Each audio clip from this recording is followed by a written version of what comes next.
ఇక్కడికి వచ్చిన ప్రతి బిడ్డకి నమ్మను. నేను చెప్పబోయే సాక్షి ఏంటంటే, మా ఆయనకి మొన్న శుక్రవారం రోజు కడుపులో నొప్పి వచ్చింది. కడుపులో నొప్పి వచ్చినప్పుడు మా ఆయన తగ్గదులని అంట్లో పోయి నేను గ్యాస్టవ్ మొత్తం తెచ్చిచ్చాను.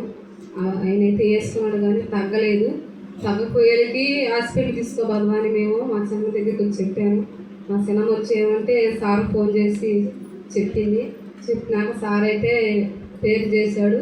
పేరు చేయగానే అమ్మా అబ్బాయికి కడుపులో కొంత ఇబ్బందిగా ఉందని సార్ అయితే మాకు ఇంటి దగ్గరే తెలియపరిచాడు. తెలియపరిచినాక మేమైతే ఇక్కడే రామకుంటున్నారు కమలాశ్వరం డాక్టర్ గారు తీసుకుపోయి చూపిస్తే తగ్గిపోద్ది అనుకున్నాము. ఇంజక్షన్ చేశాడు, తగ్గలేదానికి. కడుపులో కొంత తిప్పత వాంతులు అయిపోయినాక మాకు చాలా భయం వేసింది. ధైర్యం చాలకపోయేది మా మరిదిని మా చిన్నాయన్ని మేము ఫోన్ చేసి అక్కడికి రప్పించినాక మధ్యాహ్నం దాకా చూసాము కానీ తగ్గలేదానికి. తగ్గకపోయేకి ఆ సార్ని అడిగి, అయ్యా తగ్గట్లేదు సార్, ఆయనకి కడుపులో నొప్పి, కడుపులో ఏమైనా తిన్నా తాగినా తగ్గేస్తున్నాడు అని చెప్పి స్కానింగ్ రాయించాడు. స్కానింగ్ రాయించినాక మేము వేరే డాక్టర్ కాడికి పోయినాక అక్కడ డాక్టర్కి చెప్పినాక స్కానింగ్ తీసుకొచ్చినాక ఆయనకి ఇచ్చేకి ఆయనకి సిలిండర్లని ఇంజక్షన్లని మళ్ళీ అక్కడ కూడా చేశారు. ఇంటి మీద చేసినాక ఆయన కూడా మాకు వివరించి చెప్పలేదు ఈ స్వీట్ పరిస్థితి, కడుపులో మాత్రం ఇబ్బందమ్మా అని చెప్పాడు. చెప్పినప్పుడు అయితే మాకు పూర్తిగా చెప్పట్లేదు, వీళ్ళు ఎందువల్ల చెప్పట్లేదు అని మేము ఆలోచించి సార్ చెప్పాము. సార్ ఇవంతా మాకు వాళ్ళు చెప్పట్లేదు సార్, ఎవరొచ్చి మీరైతే ఇక్కడికి రండి సార్ అని మన సార్ ఫోన్ చేసి రప్పించాము. ఆ రిపోర్ట్లలో అయితే సార్ అయితే చూసి మన పాప ఫోన్ చేసి అన్నీ పంపించినాక మన పాప అయితే అన్నీ చూసి దాంట్లో ఏం పాపలు అయింది అన్నీ పంపించింది మన సార్కి. పంపించినప్పుడైతే అన్నీ కడుపులో ఇబ్బంది అన్నీ తొలిగిపోయినట్టుగా తెలియపరిచింది. అమ్మాయి అయితే తెలుగులోనే చూపించింది సార్కి. మన సార్ తరపునే మేము హాస్పిటల్కి వెళ్ళినాక అక్కడ సార్ అయితే 9 గంటలకి వచ్చాడు. ఆ నైట్ వచ్చినప్పుడు సార్ అయితే అమ్మా బిడ్డకైతే కడుపులో అన్నీ ఇబ్బందమైన అన్నీ అయితే పాపులు అని చెప్పాడు. మేము కూడా మా ప్రయత్నం చేస్తాము. మీరు దేవుడి బిడ్డలు, మేము దేవుడి బిడ్డలని. మేము 50% చేస్తే దేవుడు 70% చేస్తాడు. మా ప్రయత్నం చేస్తాము. దీనికోసం అయితే డబ్బులు అయితే ఖర్చు అవుతాయి, మీ ప్రయత్నం మీరు చేయండి అని చెప్పాడు. అలాగే సార్ అని చెప్పాము. సార్కి అయితే అప్పుడు ఆయనకైతే నేను కూడా పోయి చూపించుకొచ్చారు.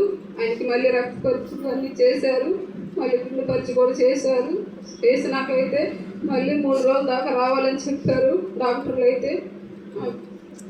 చెప్పినాక ఈరోజు కూడా కావాలి ఆయనకి. ఆయన గురించి మీరు అందరూ పాల్గొనలో పెట్టండి. ఆయనకైతే కడుపులో చాలా ఇబ్బంది కలగడం జరిగింది.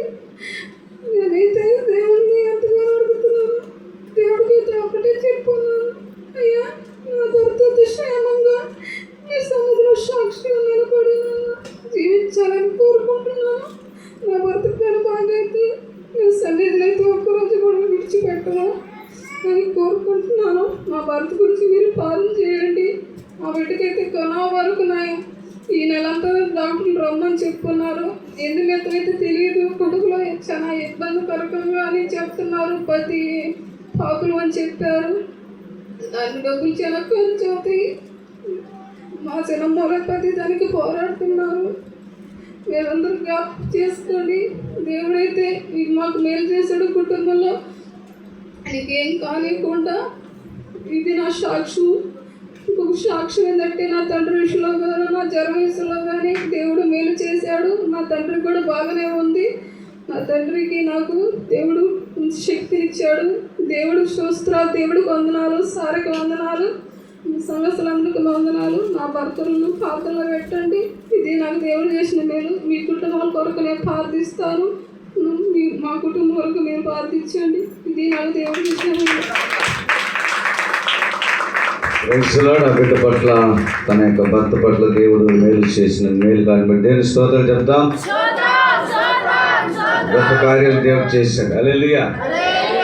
డాక్టర్లు చెప్పినటువంటి Madhusudan Shastri is the highest gastroenterology ఆయన చెప్పిన మాట ఏంటంటే ఇమీడియట్లీగా పెద్ద హాస్పిటల్ కన్నా తీసుకోపోండి, లేదా నారాయణ హాస్పిటల్కి తీసుకుపోండి, ఇంటికి మాత్రం తీసుకెళ్ళకూడదు. ఈ విధంగా లూదియమ్మ పాస్టర్ ప్రార్థన చేస్తూ బాబాయ్ పడతాడు.